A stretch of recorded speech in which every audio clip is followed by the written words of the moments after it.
Okay, let's unpack this. We've all been there. You're standing on the curb, briefcase in hand, you're all set for a huge day, and then that sickening feeling hits. Oh, I know it well. The front door is locked, and your keys are sitting right on the kitchen counter. You can almost see them just glinting under the morning sun. Right. Or you're in a meeting, Yeah. a big meeting, and you're mid-sentence, and you refer to the new CEO by his predecessor's name. Oh, that's a nightmare, especially if it's the one you secretly couldn't stand. Yeah, exactly. And there's just that moment of immediate internal chaos, frustration. We just write it off. Yeah, we dismiss these moments as, brain fog or just clumsiness, or maybe a sign that we need more coffee, more sleep. They're the universal minor frictions of daily life, right? Mhm. Those moments of just human imperfection that we apologize for and then try to move past as quickly as possible. Right. We call them errors of execution, a momentary lapse in our otherwise, rational, goal-directed behavior. A simple mistake. Exactly. But what if those small slips, the forgotten names, the misdelivered emails, the misplaced documents, what if they aren't accidents at all? What if they're deliberate? What if they are deliberate, carefully curated messages from the absolute deepest parts of your personality? And that is the genuinely revolutionary premise we are diving into today, straight from the monumental work of Sigmund Freud, specifically his Psychopathology of Everyday Life. And Freud's claim here is just staggering because it turns these ordinary mistakes, which he called parapraxis, it turns them into profound psychological clues. Yeah. It's a completely radical reframing of human behavior. So for him, there's just no such thing as a simple mistake. None. Not a single one. Every single small slip, whether it's verbal or physical or something you forgot, is evidence of a truth inside you that your conscious mind is actively, desperately trying to hide. So the mission of this deep dive, then, is to take this really bold claim and treat it like a master key. We are going to analyze how Freud argued that the subconscious mind acts like a pressure valve. Yeah, that's a great way to put it. It's pushing out these hidden emotions and conflicts through the most ordinary, seemingly innocent actions.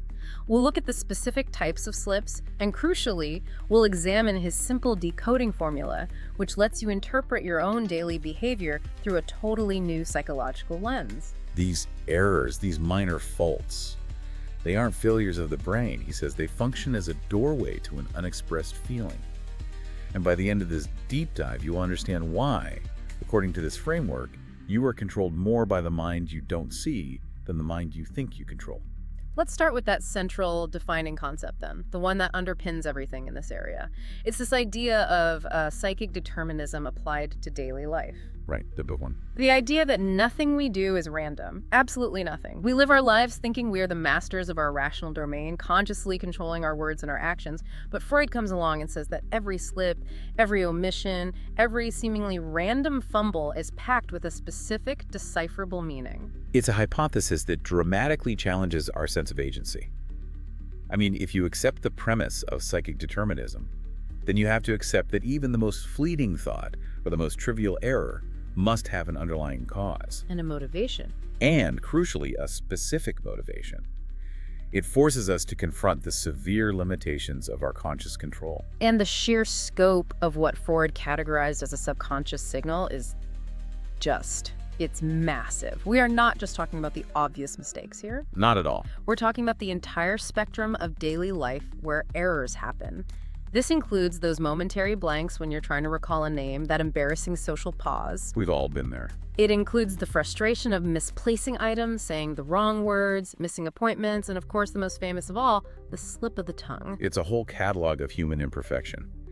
And if you were to tally up all those tiny errors in a single week, Freud is essentially arguing that your inner mind is constantly broadcasting its conflicts through that static. So the implication is enormous. It is. Our sources highlight this. Your everyday mistakes are not benign errors. They are active signals from your inner mind. They're evidence of a mechanism that is, maybe flawed in its convenience, but it's very successful in its objective to express something that's been repressed. Okay, but I want to introduce some friction here because this is where the conversation gets real for me. If I've been up all night with a sick child and I genuinely miscalculate the time for a meeting, isn't that just physical exhaustion affecting my cognitive load? Right. Where does the Freudian mechanism fit into what we know about, neurological reality? That is a critical question, and it speaks to the nuance that's needed here. Freud wouldn't deny that fatigue or stress, they absolutely exacerbate errors. Of course they do. Okay. However, his argument is that when a mistake is made, the form that the mistake takes is not random. Why did you forget that specific meeting and not the 10 other things you had to do that day? I see. The subconscious chooses the path of least resistance. It finds a place where the error can also serve a psychological purpose.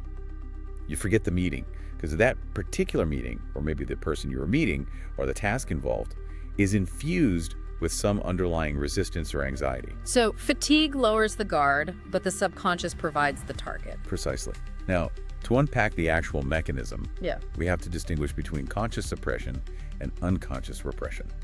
Okay, two different things. Very different. Suppression is conscious. It's a deliberate act of pushing a thought or emotion aside. I won't think about that debt right now. Right. Repression, however, is a dynamic unconscious defense mechanism. The mind actively and unconsciously keeps unacceptable desires, fears, or conflicts completely out of your conscious awareness because they're simply too painful or too threatening to your self-image. That distinction is key. So the energy that it takes for repression then must be immense. It's like trying to hold a giant inflatable beach ball underwater. The pressure is just constant. It is a constant exertion of psychic energy. Yeah. And because the subconscious is the repository of these repressed, powerful emotional forces, it exerts this tremendous counter-pressure. Freud theorized that the subconscious is structurally more powerful than the conscious mind you think you control. So all the things we hide. All of them. The irritations, the unfulfilled desires, the resentments, they all seek release. And they find the weakest point in the conscious mind's defenses, and they escape externally in the most ordinary moments, showing up as a slip. This mechanism that produces the error, this is what the sources call compromise formation, right? This feels like a core idea that we need to explain a bit more. Absolutely. Compromise formation is perhaps the most important technical term here. It explains why the subconscious doesn't just, trigger a full nervous breakdown, but instead produces a small, contained error. Okay.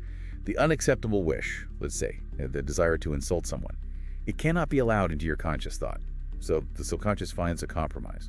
It allows a small, disguised, and seemingly innocent gratification of that wish hidden within a mistake. So the hostility is partially gratified by saying the wrong, slightly hostile word, but it's disguised enough as a slip of the tongue that the conscious mind can maintain its story of being polite and in control. Exactly. The action serves a dual purpose. It achieves the unconscious goal while remaining acceptable, or at least defensible, to the conscious self and to society. The small behavior, the misplaced item, the verbal blunder, it reveals your deepest conflict, which is trying to escape the pressure. So the central lesson here is profound. It is. You can read a person's deepest conflicts just by paying attention to the small, seemingly irrelevant behaviors they exhibit every single day. And if we accept this, we fundamentally change what we even mean by self-control. We start to realize we are less controlled by our rational planning mind and much more by this powerful hidden engine underneath, constantly seeking expression. And that is why this book remains so influential. Wow. It proposed that if you eliminate the idea of randomness in behavior, then every action, no matter how small, is motivated. The search for that motivation in the seemingly accidental. That is the essence of decoding the psychopathology of everyday life. Let's focus now on the most famous type of these parapraxis, the lapsus lingua, or the slip of the tongue, what everyone now just calls a Freudian slip. Right. It's entered the popular lexicon completely. Yeah, and we laugh it off. We blame being tired or, maybe the complexity of the English language. And this is where Freud made his most direct challenge to the linguistic and psychological understanding of his time. He was absolutely insistent. It is not brain static. When your term accidentally slips, it is your true inner mind, the repressed self-speaking. So the slip is the verbal version of that compromise formation we were talking about. It is the verbal manifestation.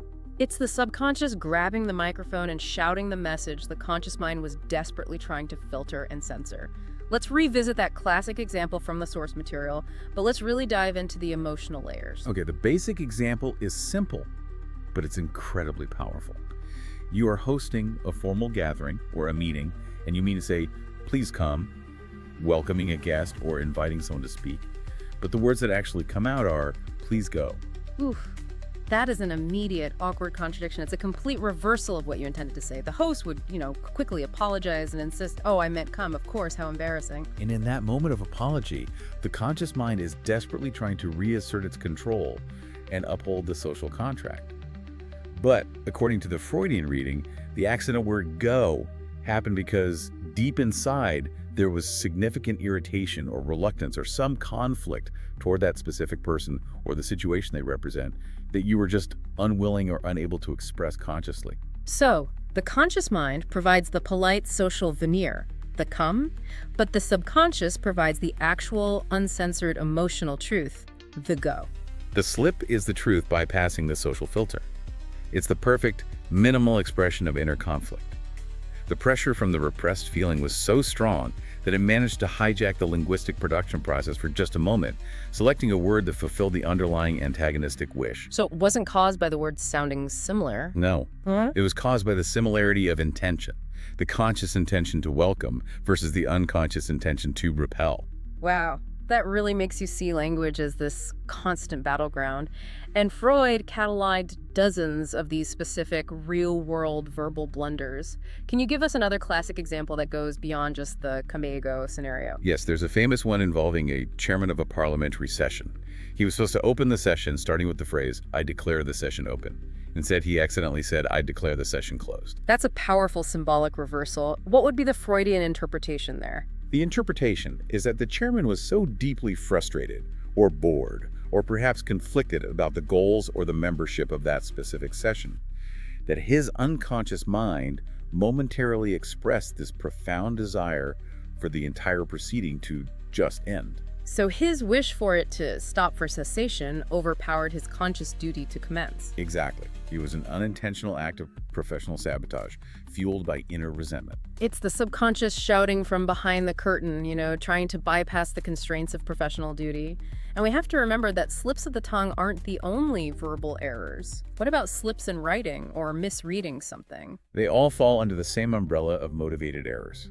If you're writing a letter, say seeking a promotion, and you accidentally write your boss's name incorrectly, or maybe you leave out a crucial date, the slip is often tied to an underlying ambivalence about the application itself. So maybe you fear the new responsibility or you resent the effort it takes. Right. The unconscious is seeking to undermine the conscious goal through a tactical disguised error. That connects directly to the memory lapses we'll get into next, where forgetting is avoidance. But here, the error is an active intervention into the communication channel itself. Precisely. And in reading, a patient might complain that they simply cannot understand or they misread a particular passage in a critical document. Freud would argue that the resistance to understanding, or the actual misreading of the word, reflects an underlying emotional conflict with the material. So maybe the text contains an uncomfortable truth or demands an action the person is afraid to take. And the subconscious blocks the accurate reading as an act of avoidance. It truly turns every form of communication into a double layer of meaning. We're communicating what we intend to say and at the same time what we truly feel. Which means the inner self is always honest, even when the external self is performing a rigid social role. And that is why analyzing these slips offers such a direct route to self-discovery. By observing your own verbal errors, the names you habitually stumble over, the words you accidentally reverse, you can pinpoint hidden irritations, resentments, or anxieties that your conscious mind has systematically repressed. Okay, moving from active verbal blunders, let's look at a much more common form of daily friction: forgetfulness and the frustrating loss of objects. Losing your car keys, forgetting a significant anniversary, or just blanking on vital information during a presentation. Things we usually attribute to just being distracted, or maybe information overload in our modern lives. Exactly. And while those factors certainly contribute to cognitive strain, Freud insisted that when it comes to psychologically important material, forgetfulness is rarely passive or random. He said we don't forget because the brain is intrinsically weak. We forget because the subconscious wants to actively avoid certain emotions or associations tied to that memory or object. This is motivated forgetting. So when my brain fails to retrieve a piece of information, it's not an inability to access the file. It's a deliberate refusal to open a file that carries some kind of emotional penalty. Exactly. Let's detail the examples of this intentional avoidance in the realm of memory. The simplest one is forgetting an appointment. Why does this happen? Because the appointment, or the obligation it represents, is associated with deep anxiety or dread or resistance. Your conscious mind dutifully wrote it down in the calendar. Right. But your subconscious mind sabotaged the reminder system to achieve its own goal. emotional avoidance. So the subconscious is essentially running interference. It's like an internal saboteur trying to protect us from underlying anxiety we haven't even admitted to ourselves. And the mechanism of loss is very similar. It's symbolic displacement. You don't just lose something because you're disorganized. You lose something because it acts as a symbolic carrier of stress or fear or an unpleasant task. Give us a detailed example of symbolic loss, because this is where the Freudian interpretation really departs from common sense. Okay, consider a student who repeatedly loses the textbook for their hardest class. Or maybe a professional who continually misplaces their badge key needed for entry into the high-stress, demanding office building. The object, the book or the badge, becomes so associated with the stress, the fear of failure or resistance to the environment that the subconscious attempts to eliminate the anxiety by symbolically eliminating the object itself. It's a very primitive defense, but also strangely elegant. By removing the reminder, the subconscious aims to reduce the pressure. It is. But what if the object holds sentimental value, like a gift from someone? That often reveals a conflict in a relationship. If you frequently misplace a gift given to you by a partner or a relative with whom you have some unspoken tension, the loss of the item isn't a reflection of its material worth, Right. but rather a displaced hostility toward the giver, or perhaps a resistance to the obligation or the memory that the gift represents. The loss serves as an expression of the wish to sever the connection or avoid the associated complexity. And this connects directly to the crucial bridge with modern thought. The source material really emphasizes that this observation holds up.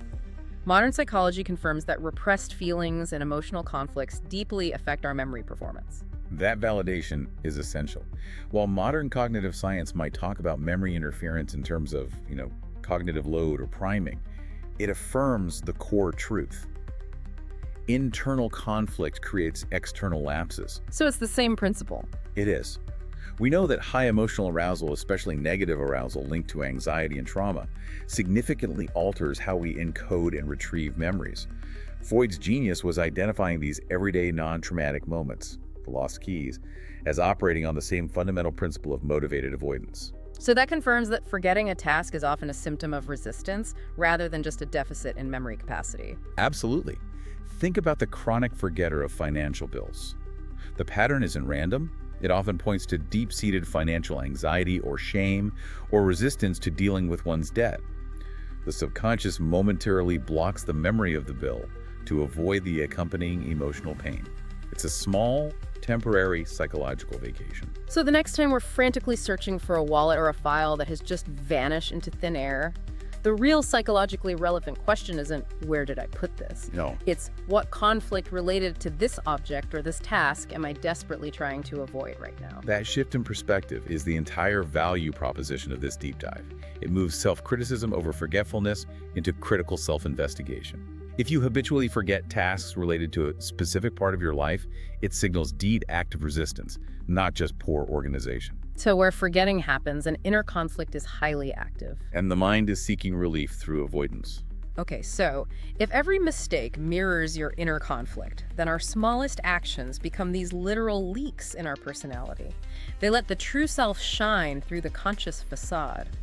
We've established that Freud was a kind of detective of daily life, decoding these errors. So now let's give the listener that tool. This is the practical application of the theory. It's the master key to understanding human nature that our sources suggest. Freud didn't just speculate. He provided a structured approach for analyzing these parapraxes for self-awareness. Okay, let's systematically lay out this three-point formula. What is the very first rule for observing and interpreting a motivated error? Rule number 1 focuses on the existence of the emotional conflict. So 1, where a mistake happens, a hidden emotion exists. This is the foundational rule that forces us to move past external explanations like bad luck or just being distracted. Right. If you make an error, losing a specific piece of paperwork, miscalculating a date, accidentally breaking a specific object, the interpretation must immediately be an underlying hidden emotion or desire or conflict is actively present, and it's driving this seemingly accidental behavior. The focus is on locating the subconscious issue. So if I accidentally delete the only copy of a colleague's presentation minutes before they're supposed to give it, that's not just tech clumsiness. Not according to this framework. That is the physical manifestation of what? Professional rivalry or resentment or a fear that their success will overshadow mine. Precisely. The mistake serves the unconscious emotional purpose, in that case, sabotaging the colleague's success. The action itself serves as the manifestation of that repressed feeling. The second rule then narrows the focus specifically to verbal expressions, where the subconscious speaks most clearly. The famous Freudian slip. Correct. Rule number 2 is a little 2. Where a slip happens, an inner truth is trying to escape. This focuses on the expression of the truth, which is often linguistic. This is when conscious control fails completely, and the true sentiment, that which was repressed, breaks through the communication filter. Think back to the chairman declaring the meeting closed. The slip isn't just a symptom of conflict. It's a direct, though unintentional articulation of the deeper repressed wish. The conscious mind intends A, the subconscious forces B, and B is the truth that has been waiting to escape. So this rule suggests that we should pay as much attention to the words we didn't mean to say as the words we did. The unintentional word carries the most psychological weight. Absolutely. It's the most transparent form of communication from the repressed mind because it's unfiltered by social expectation. And finally, the third point addresses the mechanism of avoidance, covering lapses in memory, forgetting, and loss of objects. The motivated avoidance we were just talking about. Yes. Rule number 3. Where forgetting happens and inner conflict is active. This point highlights the avoidance mechanism. If you forget a critical task associated with a goal, the conflict isn't with the task itself, but with the fear, anxiety, or resistance tied to the goal. Can you give an example of that? Sure. Forgetting to follow up on a job application might signal not a lack of interest, but a deep-seated fear of rejection or failure associated with that potential new role. The conflict, the fear is active, and the forgetting is the defense mechanism providing temporary relief. This formula really does turn self-criticism into psychological analysis. Instead of just dwelling on the frustration of the mistake, you use the mistake as the starting point for a detective investigation into your own emotional landscape. It creates a powerful cycle of self-investigation. Mistake identification leads to emotion identification, which leads to conflict identification. The power is in the observation. Freud insists we must view our daily actions not as trivial events, but as highly potent psychological data. You can't just fix the external problem. You have to decode the psychological meaning behind the error. So for you listening, this means when you use this formula, you stop defining yourself as, disorganized or clumsy, and you start seeing yourself as a complex individual whose subconscious mind is constantly trying to communicate unresolved issues. It is the ultimate diagnostic tool for the self. It shifts responsibility from a passive failure of the brain to an active, motivated behavior driven by the subconscious. And that structure, I think, is what makes this concept so enduring. So we've taken these tiny, irritating moments of daily life, the misplaced phone, the incorrect word, the sudden blank on a friend's name, and we've imbued them with this profound meaning. This perspective is genuinely transformative. It really is. It teaches us that our tiny mistakes can reveal our deepest, most hidden truths. And that transformation leads directly to increased self-awareness and emotional clarity. If you understand why you exhibit patterns of avoidance or hostility, even in your smallest failures, you gain a level of control that goes way beyond just fixing the external problem. You can begin to address the root conflict. And the relevance is just amplified by the connection to contemporary psychology. I mean, while we don't necessarily adhere strictly to every aspect of classical Freudian theory today, No, we don't. the core idea that our unconscious motives guide the vast majority of our actions is now a central tenet of behavioral and cognitive science. That alignment is vital for the modern listener. It confirms that the underlying principle that unexpressed powerful conflicts will find a way to leak out is sound. Think about modern concepts like implicit bias or automatic processing. These are modern constructs that echo Freud's fundamental insight. The most powerful drivers of our behavior operate beneath the level of our conscious awareness. So Freud's genius was simply identifying the most common, everyday, and seemingly benign pathways for this emotional escape. You could say that, yes. So let's synthesize the core learning objectives this deep dive has provided then. What is the essential new understanding that we should walk away with? Well, firstly, the realization has to sink in that your subconscious mind controls far more of your decisions, your habits, and your behaviors than you may consciously acknowledge.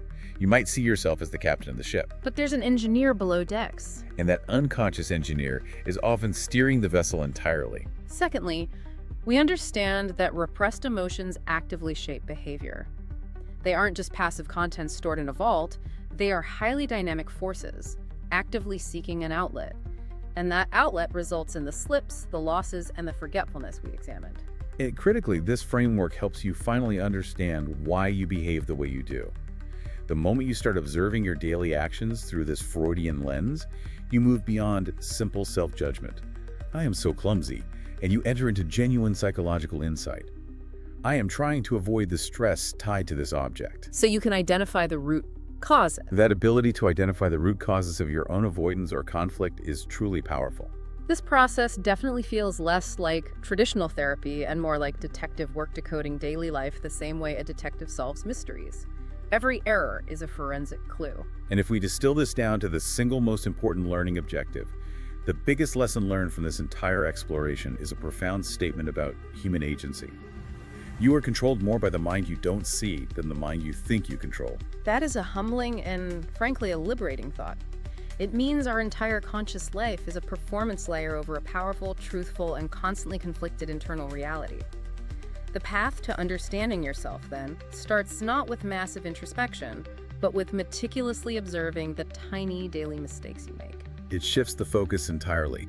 You stop wasting energy fighting the symptoms, the slips, and the losses, and you start seeking out the source of the hidden emotion or the conflict that is generating the symptom. That move toward identifying the source is the ultimate goal of self-awareness. So we've taken the chaos of small daily errors, the lost keys, the forgotten names, the verbal slips, and we've transformed them into profound psychological insights, all courtesy of Freud's radical claims. We've learned that nothing we do is random, and every slip and every forgotten moment is just saturated with meaning. The subconscious mind is undeniably more powerful than our conscious awareness often allows us to believe, and its truth, it seems, inevitably leaks out through the weakest points of our self-control. So the next time you lose something important, or forget an appointment you promised to keep, or you find yourself saying the exact opposite of what you intended, resist the urge to simply apologize and move on. Pause for a moment. Instead, stop. Use the formula. Ask yourself what emotional conflict or unexpressed truth that specific mistake is revealing about your inner life. This was the deep dive into psychopathology of everyday life. Remember, your everyday mistakes are not errors, they are signals from your inner mind. Thank you for taking this deep dive into the powerful and often surprising workings of the subconscious mind.